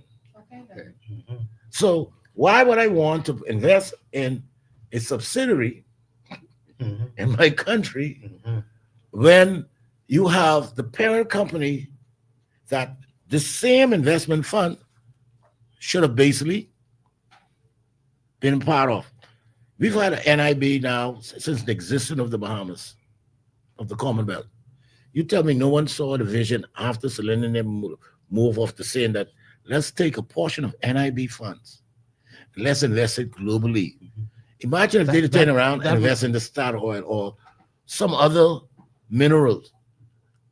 And they would have basically, you could have now moved your way there. Now you started to take all of your other resources, put a money price tag to it, you invest in it, and now your people, because you can't take this. One of the things I always have to say, when they give people them, they can be lazy and this and that. I said, okay, easy fix. People want to come in here to work. You could set a cap. I only need 100 people. And that 100 people will work on the work permit. I'll only be here for 5 years. After that 5 years up, I'm not renewing your work permit. You go home. Yes. You could take your passport, everything you have, you go home, and I wouldn't see you again until 10 years. So I get another 100 and rotate them around for another 5 years and move on. So basically what I'm doing is keeping my people substantial, but I'm also helping you. So you come into my country to work, but you don't come to my country to own. If you look at Dubai population is less than the expats or the persons working there. Majority of the people who are working in Dubai are non-citizens. But the people of Dubai controls their wealth. They control their economy. And they said, listen, man, you come to the work. We don't have a problem you working, but this is how we set this up, and this is how it's going to be. Until we have persons who are seriously, and one of the key things I always tell people this today, anybody now moving forward with this new Bahamas, you must have some knowledge of your constitution. You must have some knowledge of how parliamentary procedures are operated, and you must have some skill in some form of business, because running a country is a big business. Definitely. It certainly is. Segue. You go right ahead. Well, you know, by you saying that, and the public, the Bahamian public may be wondering why we keep referring back to the Turks and Caicos Islands. I mean, how many of their members of parliament are actually Bahamians? Many. Quite a few, right? God, right? Yeah, most of them are basically. They born. Some born in the Bahamas, some of them born in the Turks, but they're descendants. Descendants of the Bahamas. Pretty much. Because before the separation, and guess what would cause the separation? Salt. The distribution of the compensation of salt was one of the main reasons why they never because people don't realize this, and this is some historical fact. After the salt dispute, the British aligned Turks and Caicos under protectorate of Jamaica. After Jamaica got independence, they aligned it back to be associated whereby that the Bahamas. When the Bahamas went independent, Turks and Caicos went back. So we between the Bahamas and Jamaica were more like the custodian for Turks and Caicos. But if you look at the development of the Bahamas through the early days from up until the 50s and the 60s, you follow the chain. Inagua, you go into Abaco, you go into Andros, you go into Grand Bahama. And people say, why are you saying this? I'll call out some names and I will tell you these are names you will find in Turks and Caicos. Cox, Stubbs, so sounds familiar? Williams, Henfields, Mizzix, Robinson, go on and on. Don't forget God, right? Well, they small, small but mighty. But what I'm saying is this: when you look at all of those islands I called, the people that were brought in by the British to work what we call the pine fields at that time, they brought them in from the Turks and Caicos. And a lot of them stayed in the Bahamas after their contract was finished. If you notice that after the Bahamas went independent in 1973, the first set of people that Suriname basically moved to give citizenship and status to were the Turks Islanders.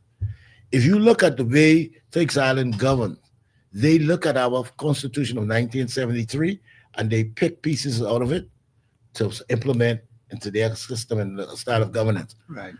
We have not, and I always tell people this, every year, in my opinion, that every 10 years, a government should look at its constitution and look at its landscape of its people and see what can we do, amendments we can do to make this much life easier. We've basically sat with everything and we just let it fall aside. For instance, we talked about the Sawyers them with their Pigeon Peas and other canning companies. As time went by, those families them realized, hey, the cost to do business in this country was too great. Too great, yeah. The price of energy, for instance, it's very high. we have a company called Pike. The government of the Bahamas has signed a 25-year lease. And I'm like, what can they do 25 years that they can't do in 5 to 10 years? Technology is vast now. Right. We don't need you to sit down in a country now for 25 years. This is not 1950. This is not 1960. This is 2025. Technology has changed and moved by the speed of light. Yes. So if I'm going to bring in a company who cannot basically substantiate some good quality production in 5 years, what makes you believe that in 25 years that they're going to be productive? The only thing I see with it is a money thing, and they would make the money. And that is the sad part. Now, I want us to segue. You know how we don't have sufficient information to actually give us a comprehensive view of how we are developing as a people, which is really horrible moving forward. Yes. But the Freedom of Information Act would bring a level of clarity that perhaps we would need as a people to really formulate how it is we are developing. That is true. You know what is sad, you know, because we all studying the Constitution at the same time we're studying policy around the world. Us here at the table, professor from the 1960s in America, they would have been having this conversation to finalize instead of letting it drag on forever. In the 60s is when in the U.S. government they decided, you know what, even if we go with a first draft that will be altered later, let's at least get the structure in place now in the 60s. And they came up with their first draft and it operated for less than 10 years, but it operated for many years. I'm just saying by comparison, they saw the need to make sure the public had access to the information of how this money was being spent. Okay. And they were serious about it. And from they launched it, it's still in effect today. By comparison, we had a report, just briefly, because we've mentioned it on this station before. The U.S. government is citing, when it comes to investment and where the world puts its money, the U.S. government put out an investment report and said, related to the Bahamas, the biggest problem keeping money outside of the country, it's not a transparent jurisdiction the way they see it. Right. And they directly said that the lack of freedom of information, they cited an integrity commission.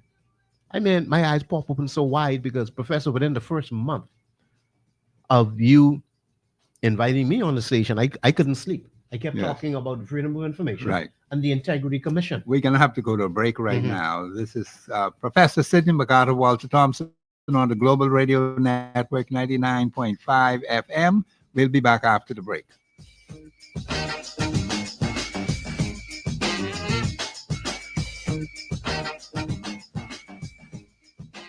Express Yourself Live will return right after this. How do I love thee? Let me count the ways.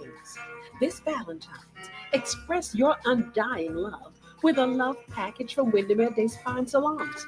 There's Cupid's Arrow, offering an enzyme facial, manicure, and spa pedicure, just $162. Or the Hugs and Kisses package, stress relief massage, gel manicure with spa pedicure, just $147. Or do the couples thing with the Soulmate Soiree, a couples aromatherapy massage, couples spa pedicure, and a couples manicure, all for just $330. Call today and make your appointment. Windermere at Harbor Bay or Windermere at Caves Village. Gift certificates are available in-store or online at www.windermeredayspa.com. Happy Valentine's Day from Windermere Day Spa and Salon. Scout Studios, located Zion Boulevard in the plaza with One Stop Auto, wants to get you ready for the month of love.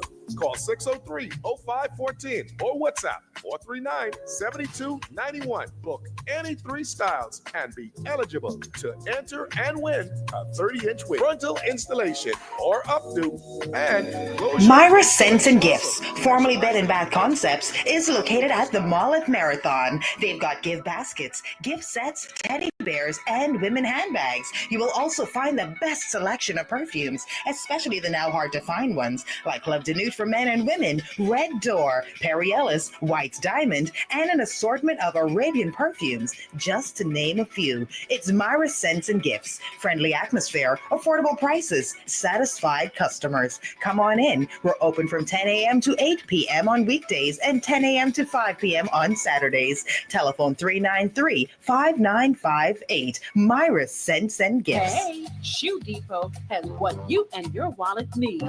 They are stocked with stylish and exciting footwear, handbags, wallets, and accessories for all occasions. Shoes for the professional, casual, cute and glitzy, skid resistant, and ultra comfortable for those long work days. Shoe Depot has got you. Oh, and be sure to join our Shoe Depot Rewards Club for extra savings and earn points for special benefits. Visit either of our 2 locations, Golden Gate Plaza or the Palmdale Plaza. At Shoe Depot, you'll find the best selection of the best styles and at the best prices. From East Street to Blue Hill Road, it's your chance to join the discussion of today's issue. Let your voice be heard. Speak your mind and express yourself. Call in and participate at 326-0271 or 326-0272. WhatsApp us your concerns on 809-2310. Follow us live on Facebook and globalradio99.5fm.com. Express yourself. This is Professor Sidney MacArthur Walter Thompson on the Global Radio Network 99.5 FM. We're having an interesting discussion at the round table today. Very interesting discussion. And Bahamians, I have come to the conclusion that the electorate in this country has been putting the wrong set of people to run our national affairs. All you have to do is look at 51 years, 7 months, and 4 days. Bahamians, we are not going anywhere nationally in this country. We have outdated statute laws. Talking about 5 years for molesting 2 children. Give me a break, man. What are we paying our parliamentarians for to do what?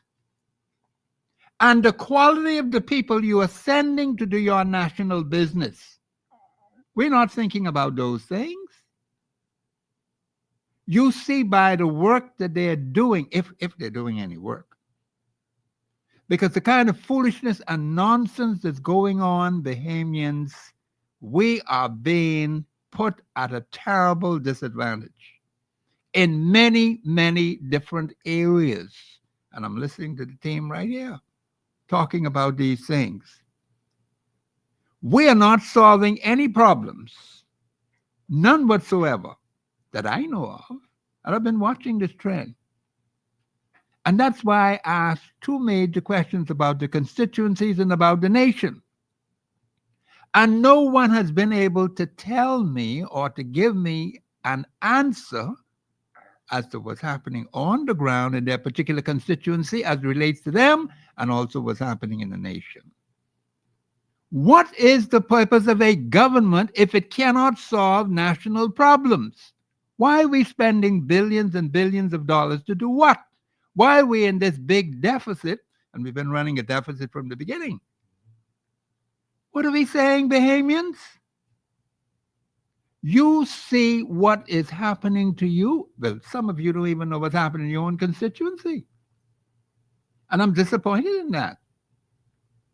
Are we just going to keep sleeping, closing our eyes after an election is over? Or are we going to just shoot a pom-pom and dance and shake up and drink liquor and then talk foolishness and nonsense for 5 years? And allow your political personalities who ought to be making the decisions in your best interest. Now, see, I was supposed to not say nothing today, you know. I think I better shut up because I'll go on until Christ come back. Brother Hyler, go ahead, please. Once again, I'll complete the thought from before the break, but really want to touch base with Facebook. Calvin, if you could read some of those. Okay. Organic, we start off with Richard Brown. Got to try to get a couple independent candidates elected. That would be a great start. Then he goes on, Organic Patriot. You can't introduce something like that under this administration. I think he was talking about anti-corruption and the FOI. So then he goes Organic. Richard Brown says, Organic Patriot, you could invest 1.5 billion into Family Island infrastructure developments every year. Then Organic Patriot says nobody in this country can answer that question. Possibly Professor's question. Or, yeah. And so when you look at it, like you say, Brother Hyler, when you read these comments coming in from Facebook, yes, it's amazing that you have these people. None of these people have political aspirations. No, they don't. But they're giving you free ideas. Yes. I always tell people that, and I said this to a parliamentarian the other day. I said, you know, some of your greatest ideas comes from your constituents. From the constituents, yes. Reach out to them, listen, and you'll be surprised that. And you know what I said will make you look good. You get to Parliament and you speak to those matters, and people say, "That's my idea," and they're happy to see someone listening. That's right. And take that idea and do something with it. Exactly. From based on the stakeholders, like you're saying, you know, seeing that we're talking about the freedom of information and making sure that everybody understands that it is our right to understand what is happening with the laws that are being made and with the money that is being collected. Of course. So here it is now. When this is a full year ago, basically, when the media was pressing on the freedom of information. Well, this is Wednesday, January the 3rd, right in the new year of 2024. Okay. The media came in to the new year asking about the cost of living crisis from then, and it has gotten worse. Yeah, it has gotten worse. Yeah. And secondly, what is happening with the money? What are we doing? So the media pressed on those particular issues, and this was the response. Prime Minister Philip Brave Davis said his government's priority this year of 2024 will be to address the cost of living crisis facing Bahamians. Quote, my priority is the cost of living that is impacting the least among us. Davis was speaking to the media. That requires urgent attention, and that is my top priority. And he made the comment when asked about the full enactment of the Freedom of Information Act. I got to pause right there. He was asked about the Freedom of Information Act, and he basically deflected and said, well, I'm focusing on the high cost of living. To go on, the Prime Minister made it clear that while he remains committed to full enactment in this term, only one more year left, mind you, the matter is not the top of his agenda. He says, within, and this is a quote from the Prime Minister, within my term in office, yes. But again, priorities require resources. And if I have a choice of getting all those things in place against doing things that alleviate the strain on my Bahamian people, then the relief would come first. Professor? What things are being alleviated for the Bahamian people? Well, we have the coming of VAT decreasing which month now? Which month is that? It's been indicated that VAT will be decreased. So that's one of the things that this administration put a promised and will be giving to our people. But Alicia, is it really a decrease as you work it out? Because if you take VAT from 10% and you bring it down to 5%, but you have it on every item, that is not a decrease. In numbers, it is. It's like I heard the leader of the opposition say a couple of weeks ago in his speech on the floor. They said to the governing side, you guys have 11 millionaires on your side. And the governing side said to him, you have 4 millionaires on your side. And he got back and he said, yes, I agree. And I think it was the Minister of National Security said, do the maths. 4 out of 7, 11 out of 32. Who has more? And he argued that point that 11 out of while they arguing who have the most money, I said, wow. the people have very little. The And I said, people. nothing at all. So when I look back at this investment fund, and I was like, the money that the government is investing, it is not the government's money. It's our money. So when you hear people cry that we should have something from it, so if I was to take $5 and I invest that $5, on which I borrowed some from my brother's expecting something in return once Of course. I have some profit. So I don't have a problem with behemoths not wanting to have some stipend. Now, I've heard others talk about 100,000, this and that. And I said, listen, you got to put things in perspective and how you're going to make it work when you're giving out money, because I've heard the arguments left and right. Well, if you give everybody 100,000, who gonna work? Well, I said, that's the point. And then I said, hold on, there's a way you can deal with that. You could put in place a work permit scheme, and you can implement it and enforce it. Now, I also said that before you give someone that kind of money, you should educate them about financial structure. Of course. Because the Bible tells you fool and money don't last. And I always tell people this, if someone loses money and they will come to you, I say you can guarantee they coming to you asking you to lend. You know, in the Bahamian terminology, that lend is mainly give. There's no Right, such no thing such as thing lend. as paying back. So if you say to them, I don't have it, you can guarantee you somewhere down the road, you will be visited by someone in a mosque or somewhere. So I said, all of these things is that, why not? If we have all of these natural resources and if we are benefiting from it all, why not put it in a form whereby the consolidated fund must be, which is our bank, be funded, and then you could take a portion of those proceeds and you could structure where you give every Bahamian a small stipend each month. I agree. Cartwright, you mentioned, I was going to say, sorry to go back to the Turks and Caicos, but no, I'm not sorry. 4 stimulus.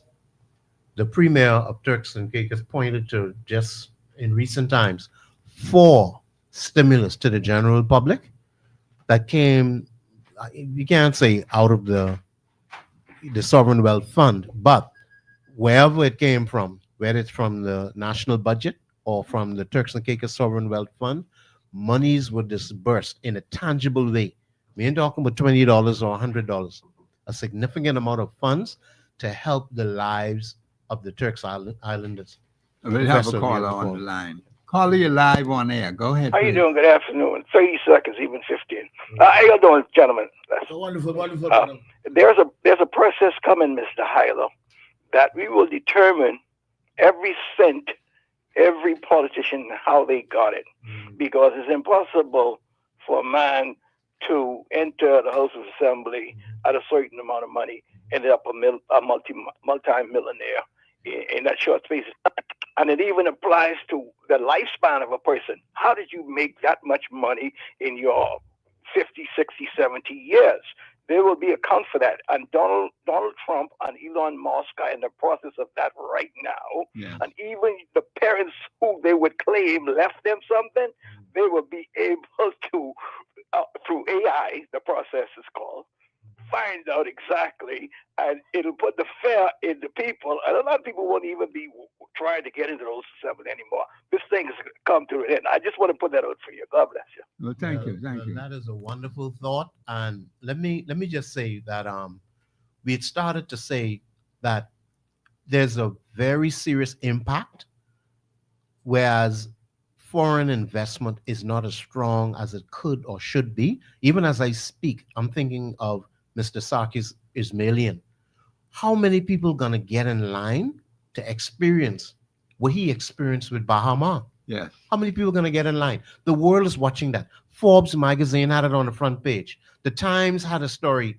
The Washington Post, of course, the Palm Beach Post, the Miami Herald, everybody around the world, when these major things occur, they send shock waves around the world. Again, as I speak, there's this particular article that comes to my mind, Professor.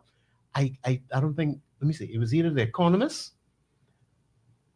Anyway, the article stated that the number one fallout, or the people most impacted by this inappropriate behavior, and they're talking about the Bahamas was named in the article. Yes. And they reference things like FTX, things like Bahama. Of course. They said the greatest impact is going to be on the Bahamian people. Yes, it will be. Only one. I said these individuals are really, we're feeling it now. We're feeling the We're feeling it impact right now. of it. So Yes. again, the U.S. State Department put out. Actually, it appears in our Tribune, and the date is, we've said it before. Yeah, we did. The date is July the 19th of 2024, and they criticized the Bahamas over the delays to enact laws to help fight corruption. I'm Yes. reading right from the article. It says the U.S. has accused the government of stalling the full enactment of anti-corruption laws that would accelerate improved transparency and accountability in Bahamian governance. Yes. Governance. And this appeared in its just released, at least at the time of this article. This is a 2024 investment climate report on the Bahamas. So this is profound. They're saying, clean up your act. So we've been referencing the freedom. Let me read Mr. Fred Mitchell's position. This is the Guardian of January in 2024. Because before election, I'm reading right out of the paper, but it says the PLP promised to fully implement the Freedom of Information Act. And the Prime Minister is saying he's still going to do it inside this term. So it says here, I'm reading from the Guardian. Progressive Liberal Party Chairman Fred Mitchell said the Davis administration opposes the idea of the Freedom of Information Act, claiming it's nothing more than a bunch of public relations because there's no issue with access to information in the Bahamas. Full stop. That's a statement by Mr. Fred Mitchell. He's now saying there's no issue with accessing to information. Yes. Now, Mr. Kwesi Thompson, we have stated on the station, Mr. Kwesi Thompson and Mr. Michael Pentard stated that there are blocks of the permanent secretaries in the various ministries of the government of the Bahamas that are being blocked from providing information. But you're saying that, right? But here's the thing. Mm-hmm. Is Mr. Pentard following the procedures to get information? Because only information, to get information, once you request it in the House of Assembly, it must go through the Speaker.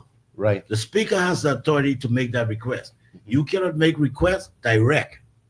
So this is where I said again, anybody who wants to sit in Parliament must understand the parliamentary procedures and understand the Constitution, because if you go and make statements to the press, you make yourself look foolish. So you have to understand when you make these statements. Well, there's another possibility here that I want to put on the table. Either Mr. Pintard does not understand rule number 17. I was not fully acquainted with it until I studied it. But rule number 17 of the powers and privileges of Parliament is what you're referring to, stating that all you have to do is make a request from the Speaker of the House. We understand that she is the authority in the House of Assembly, above the Prime Minister, above Mr. Philip Brave Davis. We did not misspeak at this table. Separation of powers. Without getting into the details, the bottom line is Mr. Pintard only had to go and ask Ms. Patricia DeVoe, I need to speak to the permanent secretaries and have them appear before the Public Accounts Committee. That's all. Okay, good. Miss Alicia Hart will make your comment because we're going to have to close soon. Well, I'm standing still on Pastor Miles' words, and he said something significant that we should all remember. Whatever you allow, you cannot criticize. Yes. What we have allowed government to do as they feel. I mean, various administration. We are not experiencing anything new under this administration that we did not experience under the last, or the one before that, or the one before that. Yes, ma'am. So whatever we allow, we can't come around and criticize. Yes, ma'am. So what we have to do as a people, identify where changes needs to happen, and go forward and do go it. forward and make it happen for our people. Thank you very much. We're going to have to close at this point because Save the Bays is going to be coming on after us. This is Professor Sidney MacArthur, Walter Thompson on the Global Radio Network. The Haymans have a very pleasant afternoon and also have a pleasant weekend. You don't want any deaths or any trouble. I'll be here again on Monday. Monday is Constitution Day. And the Commonwealth Hammers, I can have my say then. This is Professor Sidney MacArthur, Walter Thompson on the Global Radio Network, 99.5 FM. Have a pleasant afternoon.